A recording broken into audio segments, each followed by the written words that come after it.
Hello my friends, it's ALB in Whisperland here. Thank you so much for watching another one of my videos. In this video today, I'm going to be doing some paper folding and page turning and just softly speaking. A couple days ago, I posted on my Tumblr that I had recently discovered my old collection of Powerpuff Girls comics from when I was a little girl, and that I was so happy to have found them again. And a couple of you requested that I do an ASMR video about them, and I was like, of course, because I'm always happy to talk about comics. So this is my little pile of comics from when I was a little girl. And they're not in mint condition by any means because they're so well loved. I loved these comics. I have almost every single one, I think. I loved them so much, and I loved reading them.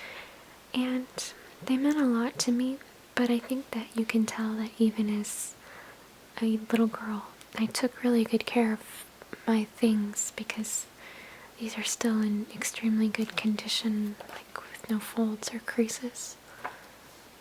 I really did like to read them though. So I haven't actually really looked at these that much since I found them the other day. I was just kind of like, oh my goodness, I'm so happy, because I'm sure maybe some of you did the same thing when you were younger.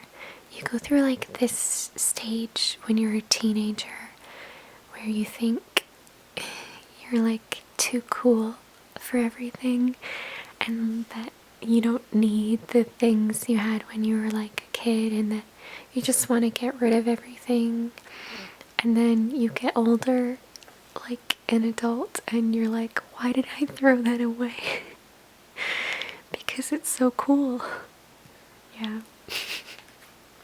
So I was really happy that I didn't throw these away, because I did get rid of a lot of other things that I collected as a kid during that like too cool phase.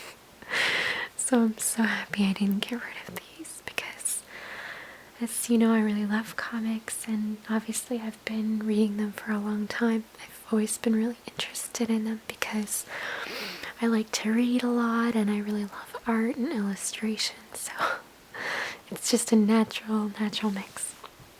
But anyway, so I haven't really looked through these that much, and I thought that today we could look through them together.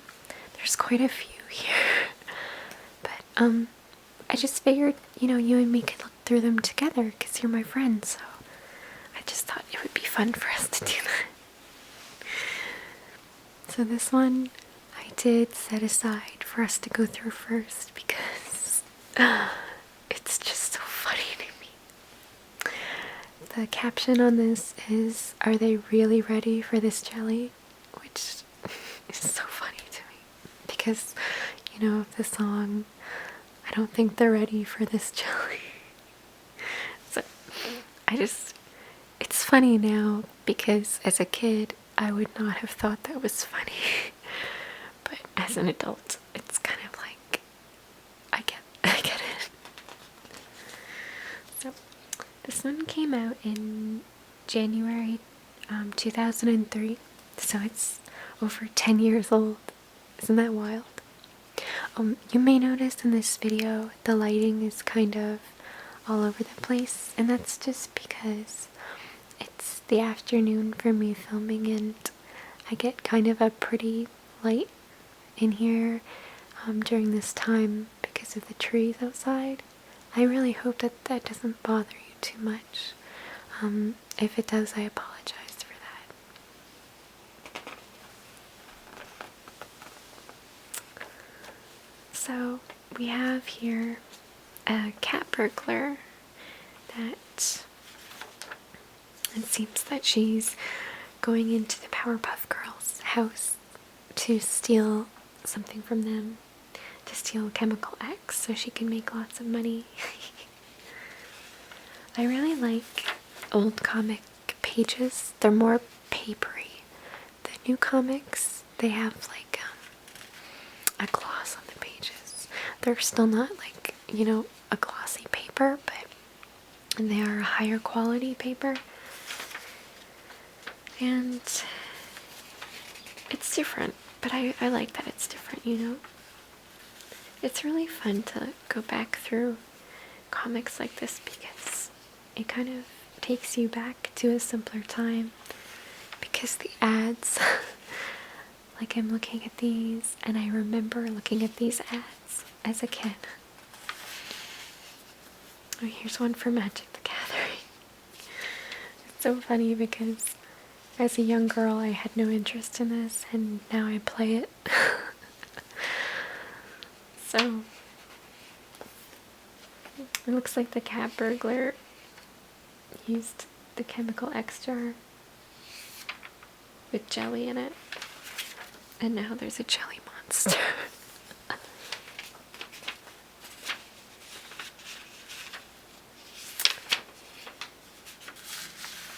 An ad for Masters of the Universe.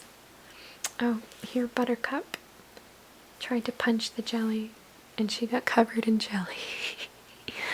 Poor thing. I think everybody kind of has like a preference with the Powerpuff Girls of who they liked the best. Everybody, I feel, is like that. Everybody likes one the best usually. I always really liked Buttercup. Or not, excuse me. I always really liked Bubbles as a little girl. But I think that has more to do that I was like blonde when I was a little girl. So, you know, when you would play with your friends, you kind of would always end up being the character that you looked the most like. Oh, so the girls are trying to make a monster to fight the jelly monster out of Puffy Pal peanut butter. This is a funny line. Blossom says, "Here it is, Professor. Oh, but it's half empty." And the professor says, "No, Blossom, it's half full." Oh, terrible. So terrible. But good terrible. These old comics make really good crinkly noises, I feel. Oh, and the cat burglar's in jail. Well, crime just doesn't pay, does it?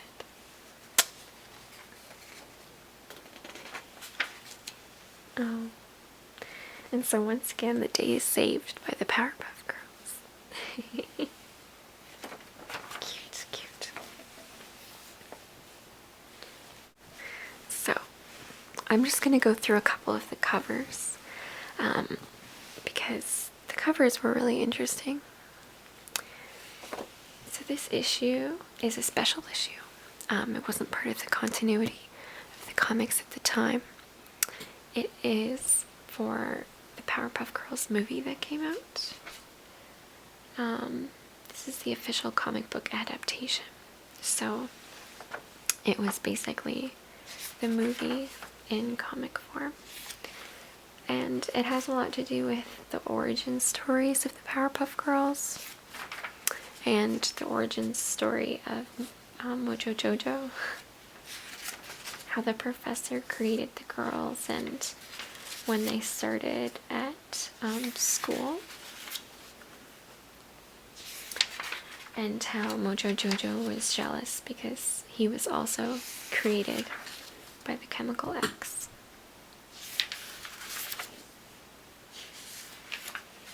This comic is like a little bit more well done than the other ones, like in terms of, not in terms of art, they all have really similar like art styles obviously, but I mean the lighting is, you can obviously tell it's got more work into it, and I'm not sure whether that's because it's like a movie adaptation or if they just based a lot of it from the movie. Not sure. Mojo Jojo created an army of intelligent monkeys. Oh my gosh. I never noticed this before, and I would not have found this funny as a kid. Buttercup's fighting the apes, and she says, "Can we please find the professor now, please?" And the girls say, "This is hopeless. I know, there's too many monkeys. What can we do?" And Buttercup says, "Get your hands off him, you darn dirty ape." Kapow! Sorry, it's just so funny.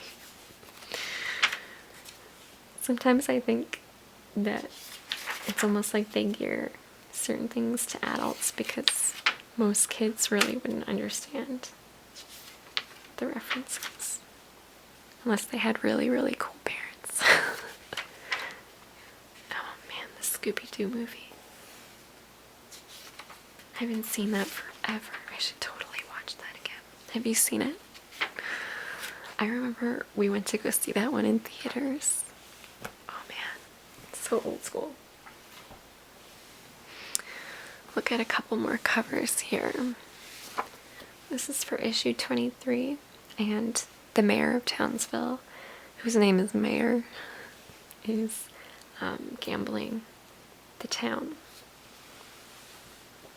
This cover, oh, this is a really cute one. This is the girls as Girl Scouts. And Blossom says, "Care to buy some cookies? They're full of sugar and spice." And then Buttercup's eating them. And she says, "Everything nice." That's cute. This one, issue 35, is called Freaky Frog Day and has the girls playing leapfrog. I'm sure it has something to do with an evil frog or something. Oh, Bubbles has the frog as a pet. Oh, he's an evil frog, I see. Oh my goodness. Oh my goodness. Okay, clearly a reference to Kermit the Frog here too. This guy is the Frog Master. Wow. And Bubbles is determined that the frog is her prince, and that he could be a prince if she kissed him.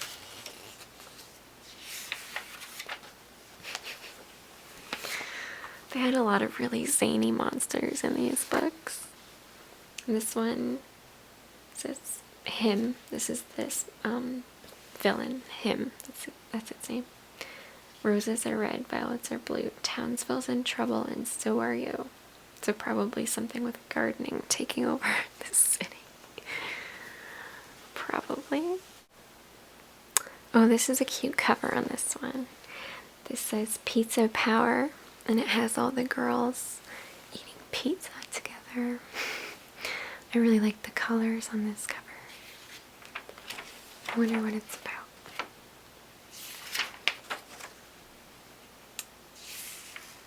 Oh, okay. Buttercup put a lot of garlic on her pizza, and now she stinks and smells like garlic, and she keeps eating more and more garlic, and she has a garlic addiction. Wow, amazing. This issue is number 34.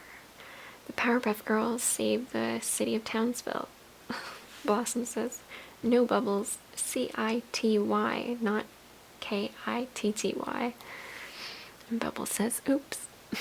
That kitty's really cute though.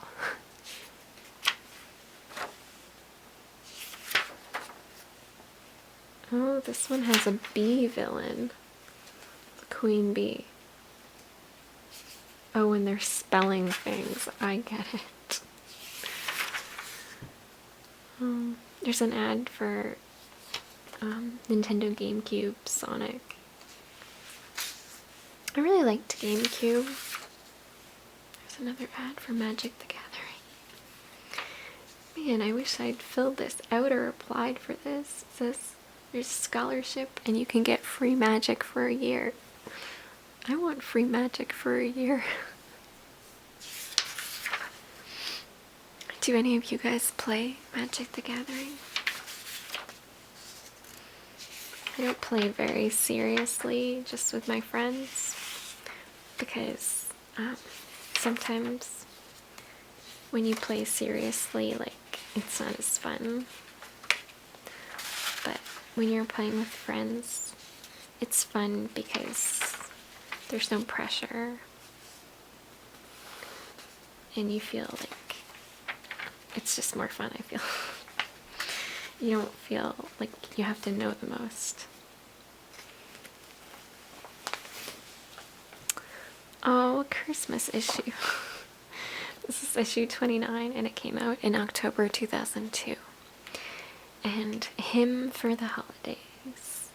I'm thinking this is probably an issue where Hymn brainwashes everyone and makes them think that they should be obsessed with him.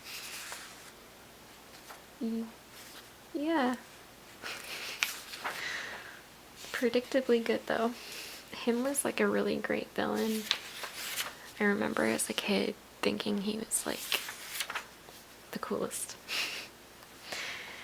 They had a lot of great villains in Powerpuff Girls though. There was like the Gangrene Gang and the Rowdy Rough Boys. This is a Halloween issue, number 31. Although it says it's December 2002. That's kind of odd. But then usually sometimes you do get comics come out a little bit early. I wonder. It's kind of odd. This one is issue number 30. And Bubbles is licking this envelope here and it says working on a chain letter. So probably, I'm gonna guess that Bubbles answered a chain letter and she is afraid that she'll have bad luck. Oh yeah, this is what happens. And then she actually does feel like she has bad luck. Was it actually though? Yeah, it actually was a bad luck letter. Excuse me. So weird. Oh, this is cute. Okay, so this one actually has a little bit of a rip in the bottom. That's too bad. It's issue number 20, which came out in December 2001. It says, what's wrong with this picture? And obviously Buttercup has stolen Blossom's bow. Oh, she can't find it anywhere. They had a lot of really good voice actors in the Powerpuff Girls television show. They all really suited the character perfectly, you know. Even the villains, I thought were really well done. Oh, there's an advertisement for the Powerpuff Girls CDs. There was one called The City of Soundsville, which is music from the Powerpuff Girls. And this one's Heroes and Villains, which was like music inspired by. And I do remember, I think I had this one. I don't have it now, but I seem to recall. Oh my gosh, an advertisement for card captors. This is another show that I was obsessed with growing up. We had the, accessories and the books and things. I really loved watching it on TV. It was a really good show. Oh, that one's not in very good condition. I'm sad. There's quite a few more here, so I'm just going to go through a couple really quick before we dive into another one. This one's issue number 43, and it came out in December 2002. It's got a giant chicken eating a sandwich. It's called Power Lunch. This one is issue number 42, which came out in November 2003. And obviously there's like a giant eye here, and Blossom is threatening it.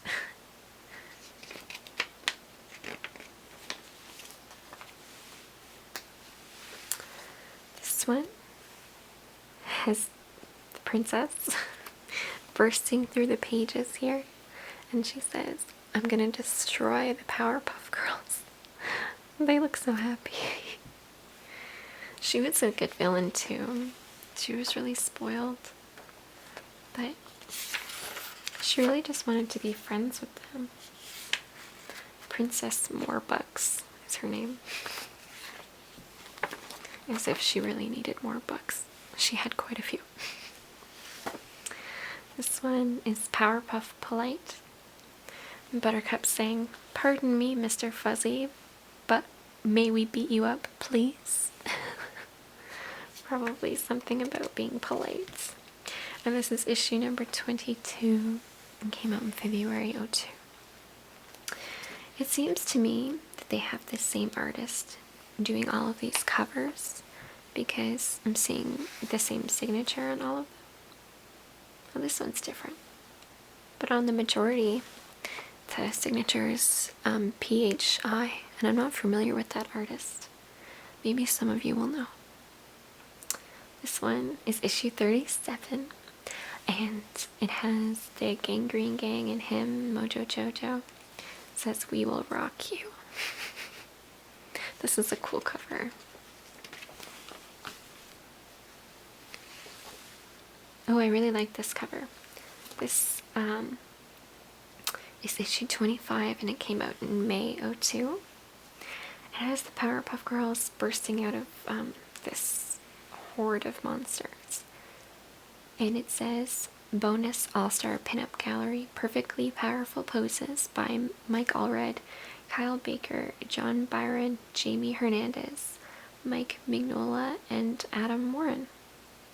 I read a lot of stuff that has Mike Allred's work in it now. I want to go see these. I wonder if they're in the back. Oh, how cool are these? That's awesome. Very cool. This one's John Bryan.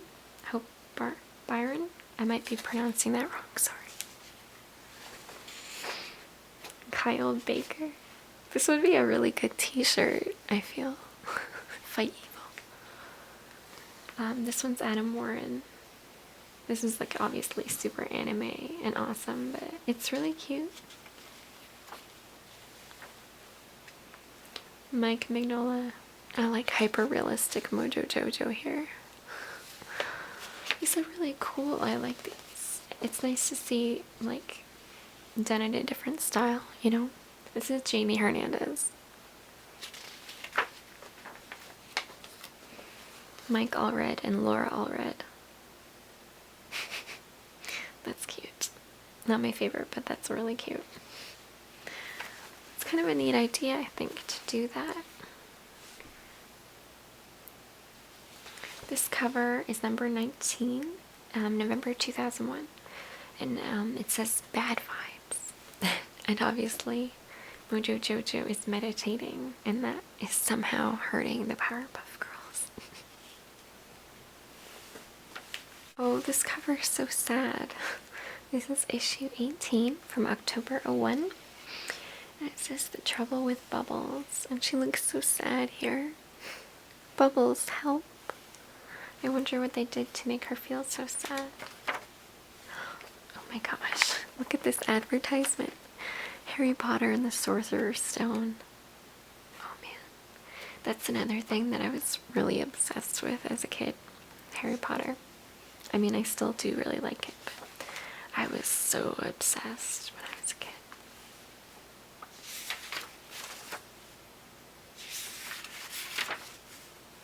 Oh, it looks like Bubbles keeps messing up and they keep making her feel really badly about it. Oh. This is issue number 38, July 03. And it looks like the girls are obsessed with the comic book character. And Blossom says, "Test Turbine is my favorite cartoon hero." Buttercup says, "Yeah, she's always got the upper hand in a fight." Oh no, she doesn't. It's kind of wonderfully meta to see superheroes obsessed with a superhero. But like, you have to figure the Powerpuff Girls are like little girls, and even though they have superpowers, I'm sure they would, you know, like other things that little girls like. This one is issue 21 from January of 2. And it's called Liar, Liar, City on Fire. This is issue 44 from January of 4. It says the fur is gonna fly. So obviously like a cat dog thing. This one's kind of funny though, because when you look at their expressions, Bubbles and Blossom are like horrified, and then Buttercup is like awesome. This is issue number 40, which came out in September of 3. And it says, everything you know about the Powerpuff Girls is wrong. What?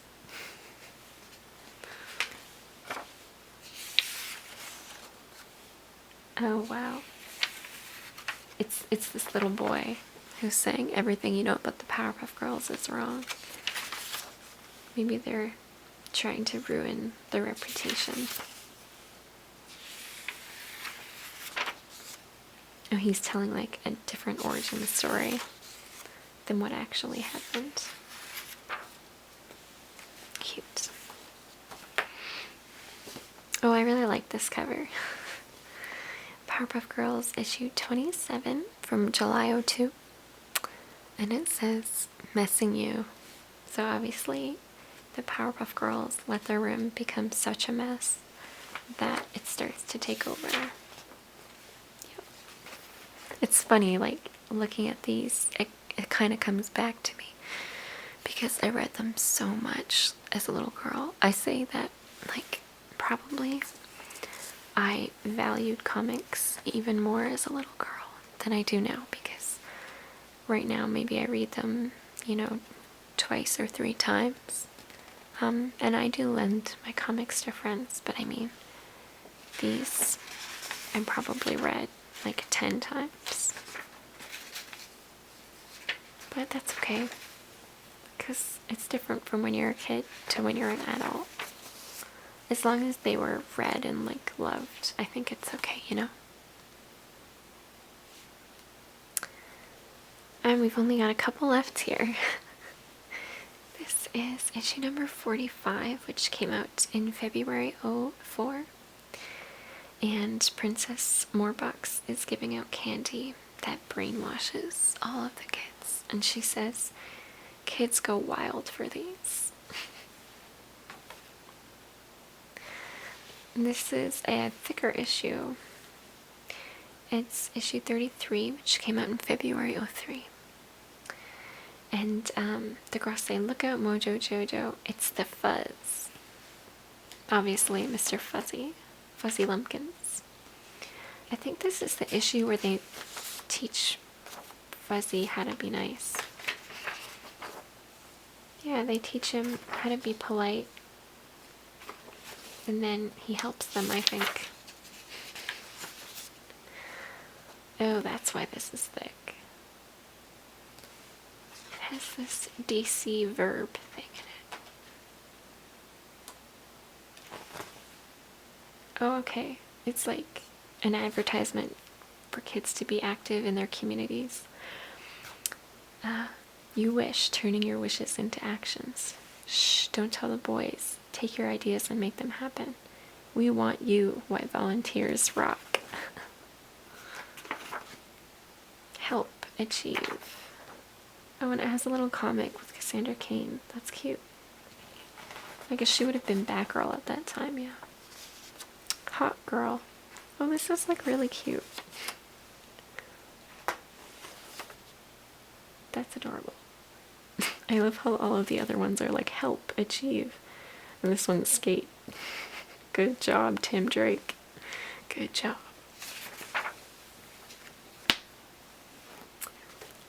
And this next one is, it looks like a special issue. Maybe they just changed their formatting at the top. Issue number 45, which is December 2004. And it looks like the Gangrene Gang is watching a movie with the girls being scared. Poor things. I loved the voice actors of the Gangrene Gang. I thought they were so funny. They all had like really hilarious accents. This one is issue 46 and came out in March 2004. And it has the girls under the sea, a whale of a tail.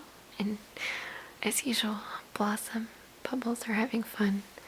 And Buttercup does not look happy. Maybe it's because the starfish love her so much.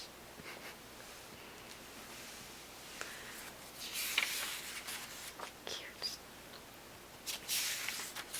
I'm really curious now to know if the same artist has done all of these, because the style is really consistent throughout all of these issues. It doesn't say on the cover who the artist is or who does the pencils or anything different, but the covers are almost all done by the same person. This is issue 24 from October 02, and it looks like Mojo Jojo has a wife. And he says, "The bride of Mojo Jojo. Destroy them, my love." Oh, poor thing. He just wants somebody to love. Don't we all, though? Oh. Obviously, like, super Bride of Frankenstein reference.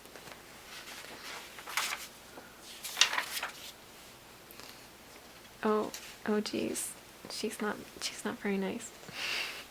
She's hurting him. Poor Mojo Jojo. This is issue 56, which came out in January 2005. So some of these are less than 10 years old, and some of them are a few years more. And this has bonus pages. Twice the bad guys, twice the fun.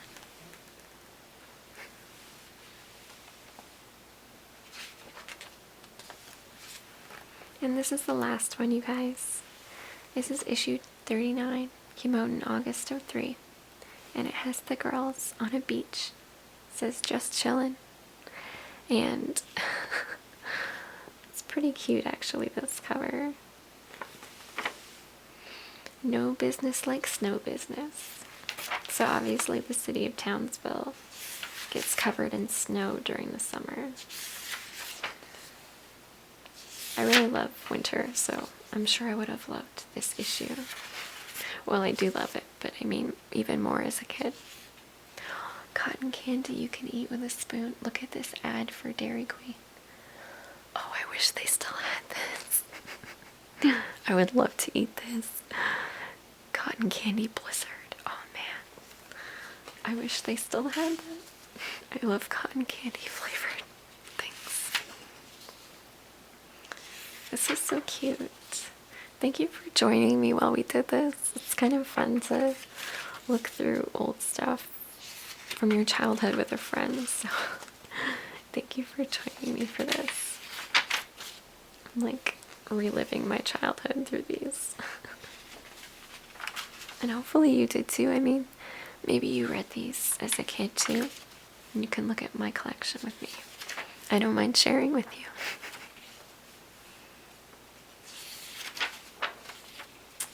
Look at all the monkeys. The Powerpuff Girls were really cute, and I talked to a lot of adults. You know, all kinds of kids really liked that show, and I even know a lot of kids who watch it now, which is so interesting to me because it's kind of nice to see that revival. Like, really though, several children from all different families, they liked this show, and I think that really does speak for what a good show it was. It was nice to see, you know, little girls being strong and they can save the day by themselves. And I think they were really great, and the art style of the show was so bold and graphic, and I just loved it so much. So thank you so much for joining me today. I had so much fun looking at these comics with you. I hope you have a good night.